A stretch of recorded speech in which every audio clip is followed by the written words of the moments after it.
Olá, eu sou o Tuca Reynés, fotógrafo especializado em fotografia de arquitetura e lifestyle.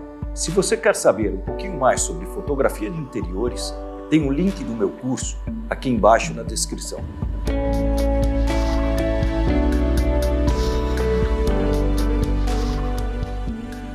Nessa aula, que eu dei o nome de algumas pedras no caminho sempre aparecem, às vezes as coisas saem fora do nosso roteiro, saem fora daquilo que a gente estava esperando para ser fotografado. Então o que eu quero com essas dicas que eu vou passar para você é te deixar o mais seguro possível para enfrentar tudo o que vai acontecer numa fotografia de arquitetura interior. Então sempre tem coisas que vão acontecer que a gente vai precisar saber resolver. Como, por exemplo, você vai fazer uma fotografia de um hotel, como é o caso de uma dica que eu estou dando para vocês. Cheguei lá no hotel, eu precisava fotografar o hotel sempre com céu azul, sol, era isso que eu tinha que fazer. Só que eu me encaminhei ao hotel com o meu carro e chuva sem parar, barro, que mesmo sendo uma fotografia interior, essa coisa da chuva, essa coisa às vezes do mau tempo, às vezes atrapalha. E atrapalha mais ainda quando o diretor de arte, ele quer que aquilo seja uma matéria de turismo. Então o turismo tem que ter sol. Esse hotel, como ele tinha uma parte do terraço que tinha uma vegetação muito próxima a ele e bonita, e ela estava molhada, brilhante, e essa claridade, ela dava um brilho nessas plantas. Então o que eu fiz? Eu posicionei a foto principal do terraço lá, pegando ele de ponta a ponta, diminuindo um pouco o obturador, então com isso eu tive uma profundidade de campo um pouco maior, então o exterior eu praticamente eliminei por duas razões. Uma, pela chuva que caía muito forte, e o obturador de 2 segundos borrava toda essa chuva, e essa luminosidade, deixando 2 segundos, ela fica cada vez mais exuberante.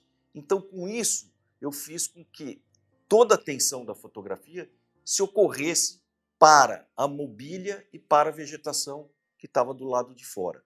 E essa fotografia ficou sensacional, ficou linda, que foi capa do livro. Então a gente não pode ter medo e sempre resolver todos os problemas, porque todos têm soluções. Seja ela prática na hora, ou seja ela técnica. Bom, outra coisa que sempre acontece na fotografia interior é o caso de uma janela, que a gente tem ou uma luz muito forte e ou também a gente quer aproveitar aquela paisagem que tem através da janela. A gente tem uma opção de fotografar ela no horário correto, que seria ou de manhã cedo ou no fim de tarde, porque as luzes externas estão bem mais baixas e na hora que ela se iguala com a luz interior. E a gente faz uma compensação, a mesma luz de fora ser a mesma luz de dentro. A outra coisa que a gente pode fazer é, com a câmera sempre sem sair do lugar, ou no tripé, ou bem fixa na mão, a gente fazer várias exposições mudando o obturador. Então faz uma foto ali no 250, uma foto no 125, uma foto no 60, uma foto no 30 e uma foto no 15. E depois, quando a gente for editar, a gente vai ver essas 5 fotos iguais. A gente vai pegar aquela que mais se iguala a luz de fora com a luz de dentro, e com isso nós vamos usar os recursos da pós-produção. E dentro do Photoshop a gente tem uma ferramenta que se chama Highlights, altas luzes. E a gente mexer nessa ferramenta e aí a gente vai vendo essa janela aparecer. E com a ferramenta de sombras a gente ir clareando ou escurecendo mais dentro. E a gente faz essa compensação. Essa é uma maneira.